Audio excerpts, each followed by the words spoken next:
ekki bara að tala geðlækna og sálfræðinga. Nei. Við þurfum líka, þú veist, það líf hérna úti. Það ekki bara, þú veist, af hverju fjölgar öryrkjum svona á Íslandi. Og þeim áttur að fjölga ennþá meira, veistu af hverju. Það er sko 4. iðnbyltingin í gangi, það er vélvæðing og hvar þessi krakkar að fá vinnu? Ef við erum ekki með próf, get ekki lesið. Ég meina, við getum ekki lesið sér til gagns. Hvar þau að fá vinnu? Vissir það eru 3 í desember 2022 voru 3000 ungmenni á höfuðborgarsvæðinu hvorki í skólanum né vinnu. 3000? 3000. Þú getur fundið þessa skýrslu hjá skrifstofu og höfuðborgarsvæðisins. Það var stofnaði forvarnahópur og þetta var niðurstaðan. Býtu, hvað þessi krakkar heima? Fjölsmiðjunni þetta. Og hvað ég með marga nemendur þar? 100. Eru 100 núna? Já. Vá. 100? Já. Ok. Og ef við tökum bara pínlítið samanburð, skóla- og frístundasvið Reykjavíkurborgar er með yfirstjórn. Þau eru upp í Fílabeinsturni í Borgartúni. Þar sem hún kemst ekki inn nema með segulæsingu. Já. Skilurðu? Og það fólk, það eru 8 manneskjur sem vinna þar. Þau eru með 200 milljónir í árstekjur. Það er jafn mikið og fjölsmiðjan fær á ári. Já. Í fyrra og sinntu við 165 einstaklingum. Og ég er búin að vera að berjast fyrir því að fá skitna 12 milljónir til að opna á mótorsmiðju til þess að koma enn fleiri krökkumann inn til þess að vera heyrð og séð, fara úr tölvuherberginu, skilurðu, sem eru hvorki í skólanum né vinnu. Já. Og hvar enda þessi krakkar? Í tryggingakerfinu, í örorkukerfinu, heldur þetta kosti ekki. Jú. En við getum verið með segulæsingar á einhverju topp. Þetta er alltaf svona. Píramidin er á hvolfi, risið er alveg rosalega flott. Allir skóla meira minna á molna og mikla og eitthvað. Var ég ekki að sjá í fréttum, ekki alls fyrir löngu, að voru keyptir ekki snagar fyrir 12 milljónir. Snagar? Já, í einhverjum grunnskóla. Já. Þú veist.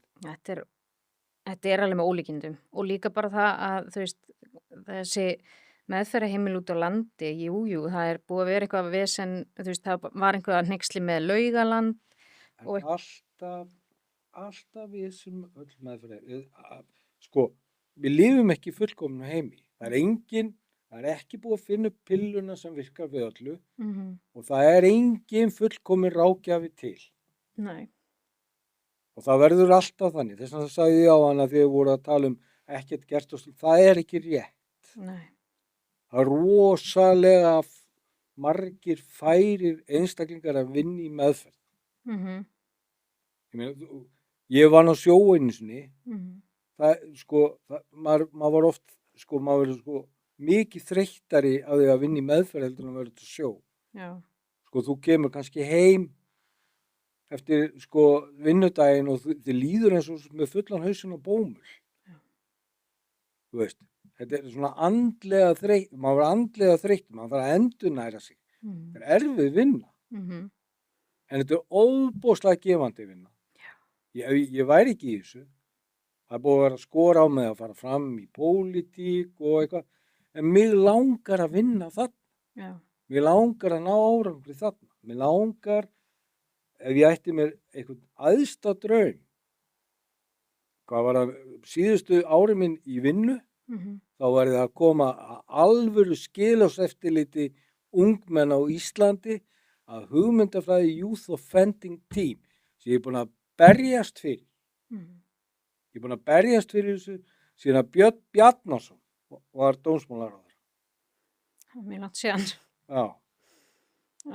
En þetta er alveg, þú veist, heldur að sé einhverja breytingar að fara að vera? Heldur að sé eitthvað? Já. Ef að Miðflokkurinn kemst til valda, sem ætlar að taka á bákninu, taka á kerfinu og þess vegna ákvað ég að styðja þá. Hafa ástæðu? Já, ég held það. Heldur að það sé ekki bara innantómt kosningaloforð eins og alltaf, það alltaf verið að... Nei, ef ég fæ að sitja í einhverju nefnd þarna og fleiri og við förum að hætta að sóa peningum í einhverja tómavitleysu eins og að flytja inn 12 hunda og 6 ketti frá Úkraínu fyrir 60 milljónir. Já. Og vor var lokaður í sumarferð út á 100 milljónum. Já. Skilur við? Þegar við förum þegar skynsemshyggjan og raunhyggjan tekur yfir. Þegar við tökum fituna af þessu stjórnkerfi og við förum að setja það förum í það að byggja kjallarann og snúum píramídanum við.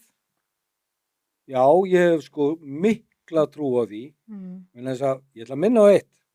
Á síðustu 35 árum hafa 2 flokkar verið með þennan málaflokk á hendinni. Hvaða flokkar það? Sjálfstæðisflokkurinn? Aldrei. Ekki? Nei, ok. Hvað? Samfylkingin Já. og Framsóknarflokkurinn.